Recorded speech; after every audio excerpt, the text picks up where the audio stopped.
이 시간 우리에게 주시는 하나님의 말씀은 구약성경 역대하 20장 20절에서 23절의 말씀입니다.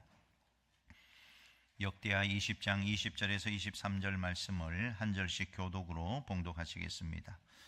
이에 백성들이 아침에 일찍 일어나서 두고와 들로 나가니라. 나갈 때에 여호사밧이 서서 이르되 유다와 예루살렘 주민들아, 내 말을 들을지어다.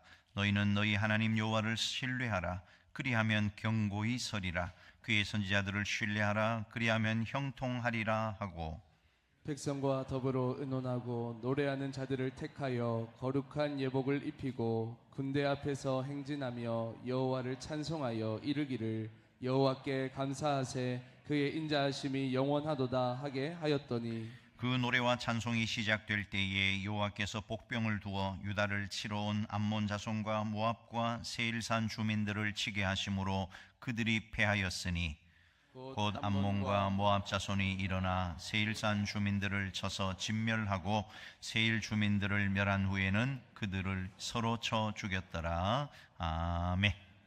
오늘 주신 본문 말씀을 가지고 감사의 능력이라는 제목으로 함께 은혜 받고자 합니다. 오늘은 우리 교회가 지키는 추수감사주일입니다.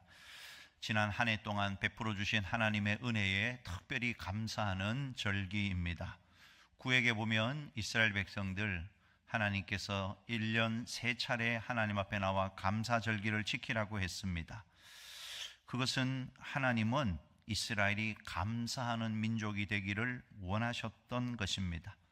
신약에 와서는 아예 시간을 정해놓지 않고 범사에 감사하라고 말씀하셨어요. 그러니까 구원받은 백성들은 범사에 감사하는 사람들로 살아가야 됩니다. 자, 여러분, 감사가 중요한데 성령의 열매 가운데 감사가 있습니까? 없지요? 예수님의 팔복 가운데 감사가 나옵니까? 감사하는 자에게 복이 있나니 라는 팔복에도 없지요? 왜 그럴까요? 감사라는 것은 어떤 특별한 덕목이 아니라 성도에게 가장 기본적인 믿음의 표현이기 때문에 그런 것입니다. 구원받은 성도는 항상 감사해야 돼요. 만약에 성도에게 감사가 없다면 그는 믿음의 기초가 아예 없는 것과 같다 하는 것입니다. 우리가 잘 아는 대로 미국의 전통에서 시작된 추수감사절, 단순히 음식과 여러 가지 가족 모임을 즐기는 날 아닙니다. 하나님의 은혜를 기억하고 감사로 채우는 날이 추수감사주일입니다. 어떤 분은 그럴지도 몰라요. 올해는 감사할 일이 별로 없어. 사실 감사는 상황이 좋을 때만 하는 것이 아니고 감사는 선택입니다. 어려움 속에서도, 시련 속에서도, 작은 것에서도 하나님을 바라보고 감사할 때 우리의 믿음이 깊어지는 거예요. 어느 작은 마을에 농부가 있었어요. 그의 농사가 태풍 때문에 거의 다 망쳐버렸습니다. 그런데 이렇게 기도합니다. 주님, 비록 수확은 적지만 내 가족이 건강하고 오늘 숨 쉴 수 있음에 감사드립니다. 그의 마음은 평안이 찾아왔어요. 작은 수확에도 기뻐할 수 있는 기쁨이 그 안에 찾아왔어요. 감사는 이런 마음에서 시작된다 하는 것입니다. 오늘 추수감사주일에 감사의 능력에 대해서 살펴보고 우리 모두 다 감사의 능력을 경험하는 믿음의 실력자들이 다 될 수 있기를 주님의 이름으로 축원합니다. 자, 첫 번째, 하나님은 감사하는 사람을 복주십니다. 아멘이십니까? 하나님은 감사하는 사람을 복주시고 감사하는 민족을 축복하십니다. 과거 소련의 최고 지도자였던 후르시초프가 이런 말을 했습니다. 미국이 세계에서 가장 잘 사는 나라가 된 것은 땡큐를 가장 많이 말하는 나라이기 때문이다. 그들은 심지어 노라고 할 때도 땡스를 사용하여 노 땡스, 노 땡큐라고 말한다는 것입니다. 미국이 시작된 것이 청교도들이 메이플라워를 타고 미국으로 건너갑니다. 그리고 1년 동안 농사를 지어서 그 첫 해 추수감사 예배가 드렸던 것이 추수감사의 유래가 된 것이에요. 그때 드렸던 청교도의 7가지 감사가 있습니다. 첫째, 180톤밖에 안 되는 작은 배지만 그 배라도 주심을 감사합니다. 둘째, 평균 시속 2마일로 항해했으나 117일간 계속 전진할 수 있었음을 감사합니다. 셋째, 항해 중 2사람이 죽었으나 한 아이가 태어났음을 감사합니다. 넷째, 폭풍으로 큰 돛이 부러졌으나 파손되지 않았음을 감사합니다. 다섯째, 여자들 몇 명이 심한 파도 속에 휩쓸렸지만 모두 구출됨을 감사합니다. 여섯째, 인디언들의 방해로 상륙할 곳을 찾지 못해 한 달 동안 바다에서 표류했지만 결국 호의적인 원주민이 사는 곳에 상륙하게 해주셔서 감사합니다. 일곱째, 고통스러운 3개월 반의 항해 도중 단 한 명도 돌아가자는 사람이 나오지 않았음을 감사합니다. 이 청교도들의 감사를 보면 작은 배지만 죽었으나 부러졌으나 휩쓸렸지만 표류했지만 보잘것없는 농작물을 수확했지만 하나님께 진심으로 감사드렸다 하는 것입니다. 이것이 오늘 우리의 추수감사절의 유래가 된 것이에요. 2차 세계대전이 끝나고 일본의 한 해군 장교가 자기 고향으로 돌아갔어요. 전쟁의 폐허상이 너무나 기가 막힌 것입니다. 온 동네가 폐허가 되고 사람들은 굶주려 있고 자기가 살던 집도 잿더미로 변해버렸습니다. 처음에는 애써 참아보려고 했지만 차츰 시간이 지나면서 그의 입에서는 불평과 원망이 계속 쏟아져 나왔어요. 분노가 들끓기 시작했다는 것입니다. 그 화를 참지 못해서 결국 전신마비가 와서 쓰러지고 말았어요. 의사가 진단을 하면서 당신의 병은 마음속에 분노에서 생긴 것이기 때문에 이런 처방을 내릴 테니까 꼭 이 처방전대로 하라고 했어요. 당신은 내가 주는 약을 먹을 때마다 꼭 한 번씩 감사합니다라는 말을 하고 먹어야 합니다. 내 처방대로 하면 당신의 병이 나을 것입니다. 의사의 말대로 감사합니다라는 말을 몇 개월 동안 계속했다는 것입니다. 어느 날 중학교 다니던 딸아이가 길에서 풀빵을 사가지고 와서 아빠에게 주면서 아빠 잡수세요. 그 풀빵을 건네받으면서 힘들게 하나님 감사합니다 라고 말하는 순간 전신마비가 확 풀렸다는 것입니다. 너무 기뻐서 펄쩍펄쩍 뛰면서 하나님 감사합니다, 하나님 감사합니다 외쳤다는 것입니다. 감사가 기적을 만들어낸 것입니다. 성경에 보면 감사가 만들어낸 기적 이야기가 여러 군데 나와요. 오늘 본문도 그 중에 하나인 것입니다. 주전 7세기 중반 남유다 여호사밧 왕 시절에 모압과 암몬과 마온의 연합군이 유다를 침공하는 일이 일어납니다. 연합군의 전세는 너무나 군사적인 강한 힘을 가졌기 때문에 감당할 힘이 유다에게는 없었어요. 전령이 와서 여호사밧에게 말합니다. 2절입니다. 같이 읽어볼까요? 어떤 사람이 와서 여호사밧에게 전하여 이르되 큰 무리가 바다 저쪽 아람에서 왕을 치러 오는데 이제 하사손 다말 곧 엥게디에 있나이다 하니, 이 엥게디라는 곳 유다 광야 가운데 있어요. 예루살렘에서 불과 60km 떨어진 곳입니다. 차로 가면 1시간 안에도 갈 수가 있는 거리입니다. 지금 적들이 예루살렘 가까이 치고 들어왔다는 것입니다. 이때 여호사밧이 하나님 앞에 기도를 합니다. 12절 같이 읽어볼까요? 우리 하나님이여 그들을 징벌하지 아니하시나이까? 우리를 치러 오는 이 큰 무리를 우리가 대적할 능력이 없고 어떻게 할 줄도 알지 못하옵고 오직 주만 바라보나이다. 그때 하나님의 영이 야시엘에게 임하였고 그가 이렇게 예언을 합니다. 17절 같이 읽어요. 이 전쟁에는 너희가 싸울 것이 없나니 대열을 이루고 서서 너희와 함께한 여호와가 구원하는 것을 보라. 유다와 예루살렘아 너희는 두려워하지 말며 놀라지 말고 내일 그들을 맞서 나가라. 여호와 너희와 함께하리라 하셨느니라. 아멘. 그 이튿날 됐습니다. 여호사밧이 너무나 이상하고도 놀라운 명령을 내립니다. 21절 오늘 본문이에요. 같이 읽어봅니다.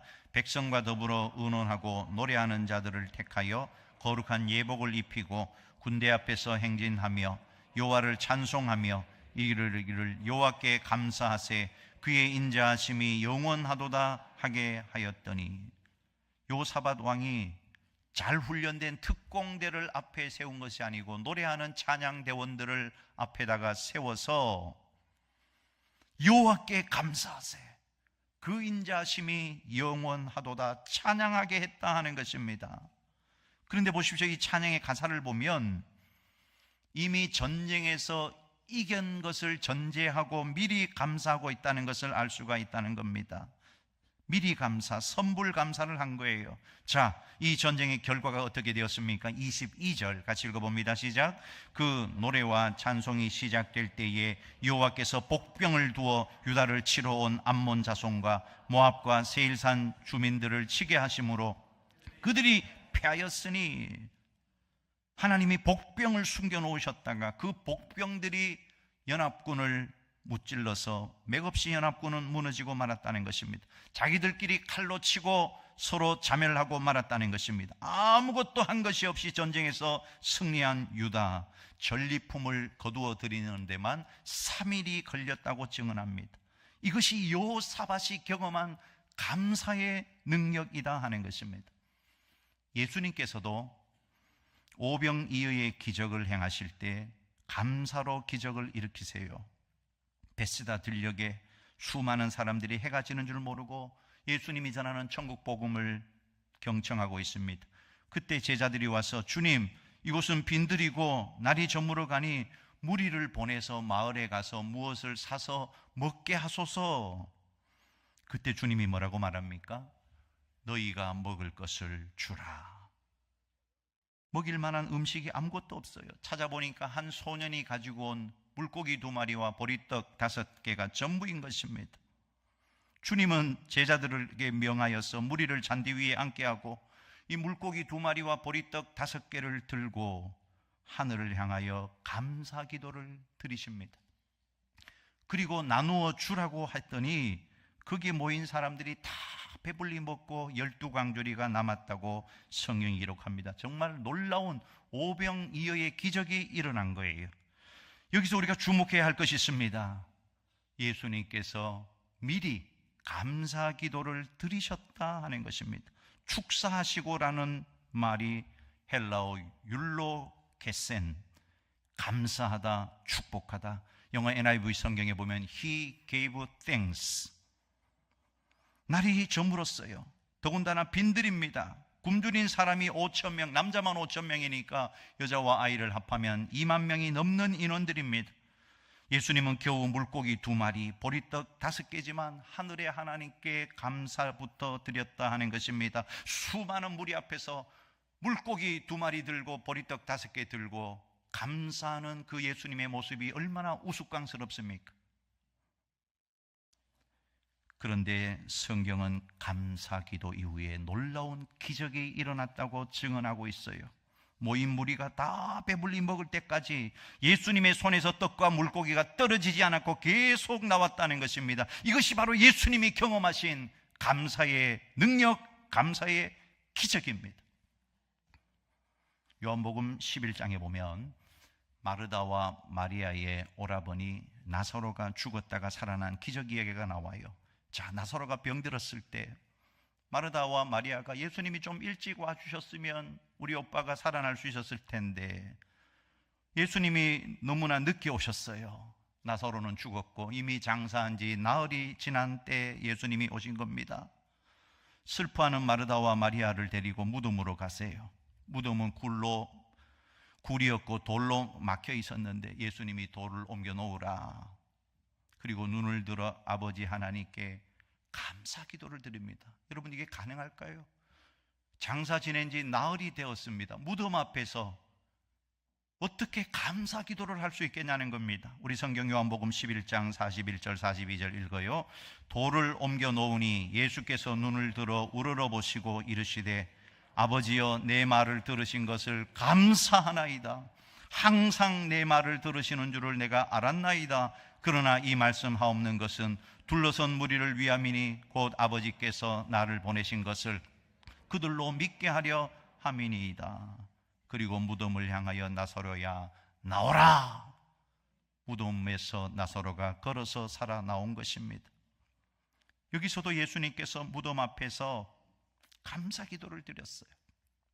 어떤 주석가는 이렇게 주석을 합니다. 예수님은 하나님께서 그를 도와 죽은 나사로를 살려주실 것을 확신하고 미리 감사의 기도를 드렸다.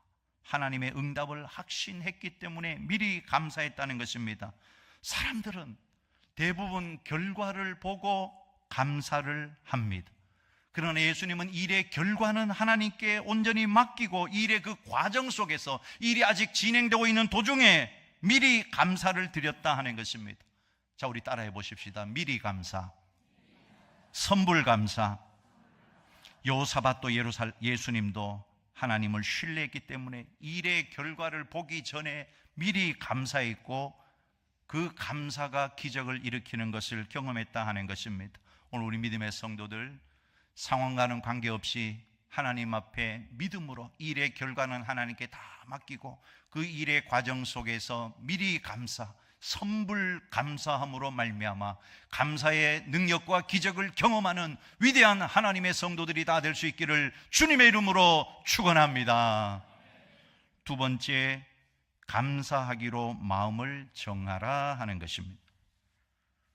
정말 우리가 감사의 기적을 경험하려면 감사, 미리 감사, 선불 감사하기로 마음을 정해야 하는 것이에요. 의지적으로 감사하기로 결단을 해야 한다는 것입니다. 오늘 추수감사주일은 바로 의지를 발동하는 시간이에요. 하나님 앞에 의지적으로 감사하기를 결단하는 것입니다. 왜 감사해야 하는지, 감사하면 무슨 유익이 있는지 따지기 전에 마치 군인이 명령에 순종하듯이 감사하기로 결단하라는 것입니다.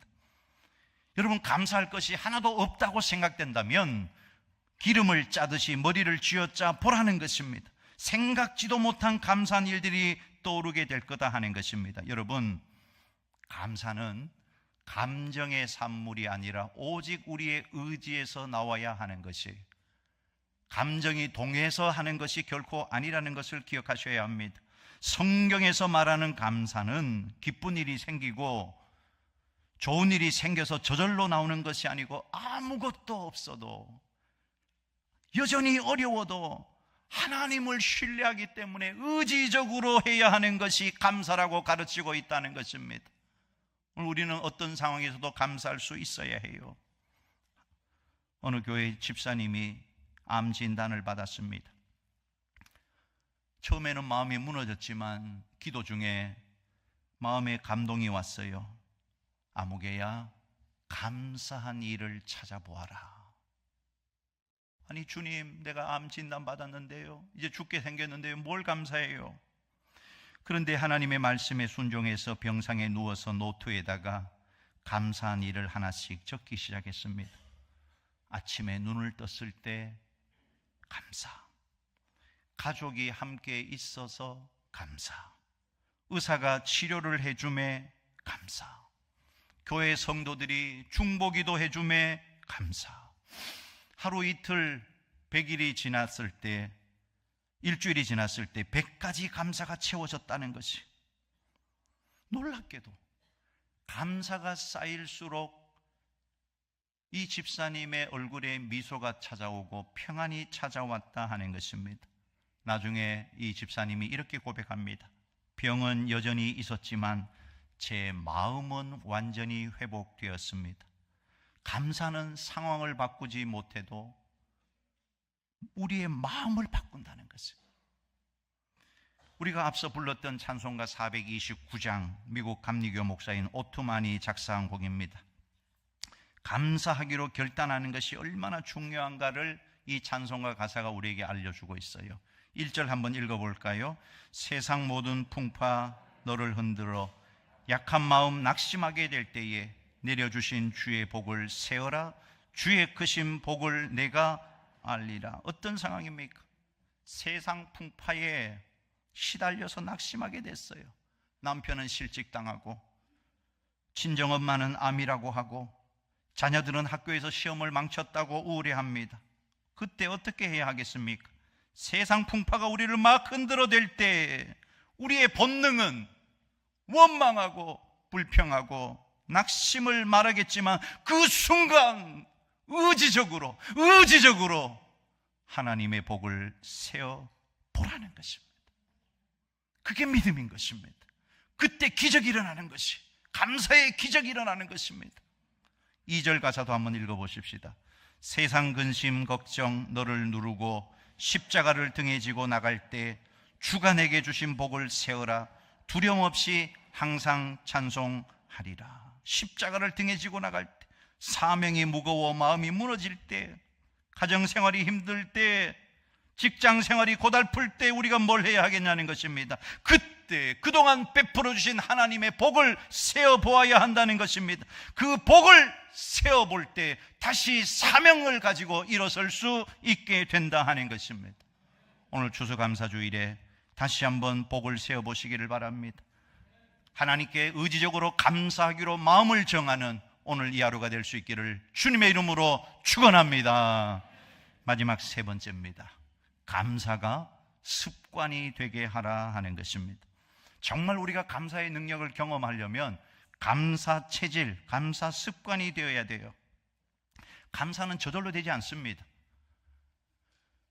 어느 날 갑자기 감사합니다가 되는 게 아니에요. 작은 일에서부터 감사를 훈련하셔야 합니다. 감사의 근육이 생겨야 하는 것이에요.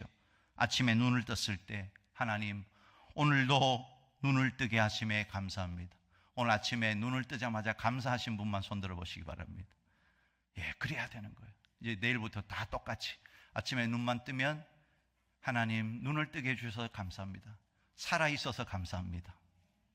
우리 어르신들은 빨리 죽어야지 빨리 그런 말 하지 말고 오늘도 살게 해주셔서 감사합니다. 아멘이십니까? 감사해야 감사의 능력이 나타나는 거예요.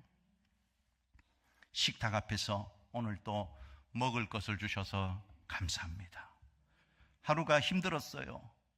어려운 하루였어요. 그래도 저녁에 뭐라고 기도해야 됩니까? 하나님 여전히 나를 사랑하고 계심에 감사합니다. 작은 감사가 쌓이면 큰 감사의 사람이 된다 하는 것입니다. 여러분, 감사는 조건이 아니라 나의 결정이라는 것을 아셔야 돼요. 습관이 되어야 되는 것입니다. 이제 불평 대신 감사하십시다. 원망 대신 찬양하십시다. 낙심 대신 믿음으로 살아 거룩한 감사의 습관을 만드는 자 되기를 간절히 소원합니다. 바울이 데살로니가 교회에 보낸 편지에서 데살로니가전서 5장 16절에서 18절 우리 잘 아는 말씀입니다. 같이 읽어요. 항상 기뻐하라, 쉬지 말고 기도하라, 범사에 감사하라. 이것이 그리스도 예수 안에서 너희를 향하신 하나님의 뜻이니라. 이 성경을 메시지 성경에서 이렇게 번역을 했어요. 번역된 성경을 한번 같이 읽어보겠습니다. 메시지 성경으로 이렇게 번역을 합니다. 무슨 일에든지 기뻐하십시오. 항상 기도하십시오. 무슨 일에든지 하나님께 감사하십시오. 이것이야말로 하나님께서 그리스도 예수 안에 있는 여러분에게 바라시는 생활 방식입니다. 저는 여기에 생활 방식이라는 번역이 참 마음에 들어요. 감사는 마음을 정하는 것으로만 끝나는 것이 아니고 되는 게 아니고 생활 방식이 되어야 된다. 습관이 되어야 된다 하는 것입니다. 여러분, 습관이 될 때까지 지속적으로 애를 쓰고 몸부림하셔야 돼요. 이제 우리의 입술에서는 원망을 떨쳐버리고 불평, 낙심을 떨쳐버리고 감사의 입술이 되셔야 하는 것입니다. 여러분, 죄는 우리의 인생에 불평, 불만의 길을 만들어 놓았다는 것입니다. 우리의 입술에서 감사보다 불평, 원망, 불만이 얼마나 쉽게 나오냐는 것이에요. 왜 그럴까요? 왜 불평하고 왜 원망하고 왜 낙심하는 것입니까? 이미 우리의 마음에 불평과 불만의 길이 나 있기 때문에 그런 것입니다. 체질이 불평 체질로 바꿔져 있기 때문에 그런 것이에요. 이건 하나님이 바라는 생활 방식이 아니라는 것입니다. 거듭난 그리스도인들이라면 그 삶과 입술에 감사의 길을 만들어야 할 줄로 믿습니다. 감사가 생활 방식이 되어야 할 줄로 믿습니다. 쉬운 건 아니에요. 어렵습니다. 연습하고 훈련해야 한다는 것입니다. 감사를 연습하고 훈련하는 가장 좋은 방법이 있어요. 감사 노트를 쓰는 것입니다. 매일매일 쓰다가 보면 우리의 생활 방식이 감사 체질로 바꾸어질 수 있다는 것이에요. 미국의 캘리포니아 대학교의 심리학 교수인 소냐 리우보머스키라는 사람이 이런 말을 했어요. 자신의 축복을 세며 감사하는 사람들이 자신의 삶에 더 큰 만족감을 경험한다. 이를 실생활에 적용하고 싶으면 감사 일기를 쓰라. 감사 일기를 써서 삶이 변화된 많은 사람들이 있습니다. 그 가운데 오프라 윈프리의 예를 들어보면 좋을 것 같아요. 미국의 토크쇼의 여왕이라고 불리는 방송인 오프라 윈프리. 그는 극빈한 미혼모의 딸이 되어서 어머니 품이 아닌 할머니의 손에서 자랐습니다. 9살 때 19살인 사촌 오빠에게 성폭행을 당합니다. 그 후로 어머니의 남자친구, 친척 아저씨 등에게 성적 학대를 당합니다. 14살의 아기를 출산하여 미혼모가 됐는데 그 아기가 2주일 만에 죽어버립니다. 그 충격으로 가출을 해서 20대 초반에 마약까지 하고 몸무게가 107kg까지 늘어났다는 것입니다. 완전히 버려진 인생. 그런 오프라 윈프리가 쇼의 여왕으로, 영화 배우로, 미국인이 가장 존경하는 여성 중에 한 명으로 우뚝 서게 된 것, 그녀가 지금까지 하루도 거르지 않고 감사 일기를 써왔다고 고백합니다. 그녀는 매일 5가지 감사를 적는 것으로 하루를 마감한다고 합니다. 그 감사가 뭐 거창하거나 대단한 게 아니에요. 예를 들면 이런 것입니다.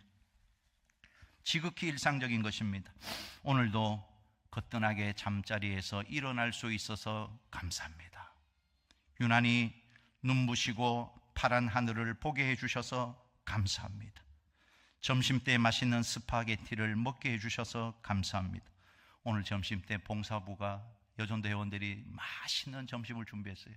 감사를 해야 되겠어요? 안 해야 되겠어요? 풍성한 감사를 하셔야 됩니다. 감사하며 감사.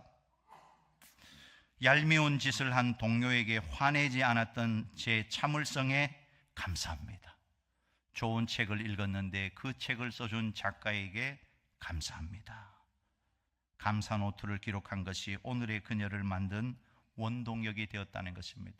저는 이 감사의 능력을 믿습니다. 이제 우리 교회가 불평과 불만과 이런 낙심을 말하는 것이 아니고 감사를 고백하는 감사 공동체가 되기를 소원합니다. 우리 감사를 훈련하십시다. 감사를 고백하십시다. 감사하면 감사의 능력이 나타난다는 것이에요. 불평하면 불평할 일이 생기지만 감사하면 또 감사의 제목들이 생겨나게 된다는 것입니다. 어느 목사님이 그 교회에 감사대장 권사님이 계시대요. 만나면 감사밖에는 모른다는 것입니다.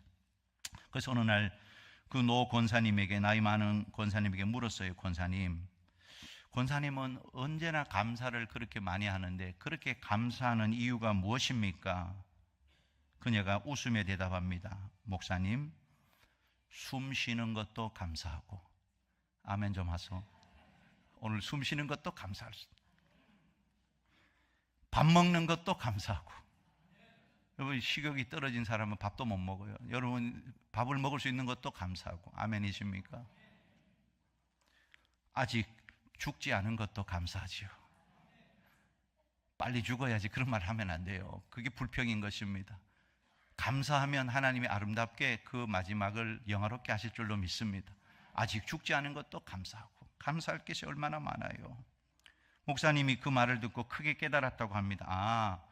감사라는 것이 특별한 어떤 사건이 아니구나. 신앙의 체질이구나.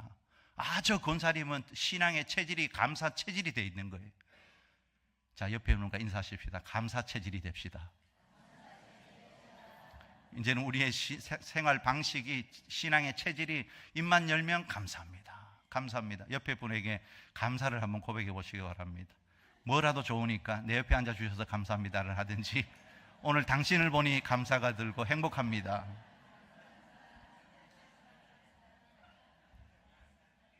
오늘은 추수감사주일입니다. 지난 한 해를 돌아보며 감사의 제목을 찾아야 돼요. 여러분이 구체적으로 이것도 감사하고 이것도 감사하고 감사해야 합니다. 영국의 작가 아이작 월톤의 말을 인용하고 말씀을 맺겠습니다. 우리 같이 한번 읽어볼까요? 하나님이 거하시는 곳은 두 곳이다. 하나는 천국이고 다른 하나는 겸손하여 감사하는 마음이다. 제가 늘 강조하는 게 있습니다. 천국처럼 살다가 천국 가자. 천국이 어디에 있다고요? 저 뒤에 할머니들, 천국이 어디 있다고요? 감사하는 마음이 천국이에요. 불평하는 마음은 지옥인 것입니다. 여러분, 감사하면 또 감사의 은혜가 있는데 왜 불평하고 불만하고 낙심하고 절망하고 그렇게 할 것입니까? 우리 입술을 이제 새롭게 해서 하나님 앞에도 감사하고 사람 앞에서도 감사하고 입만 열면 감사를 고백함으로 말미암아 감사의 능력, 감사의 기적, 감사의 축복을 경험하는 감사의 실력자들이 다 될 수 있기를 주님의 이름으로 축원합니다.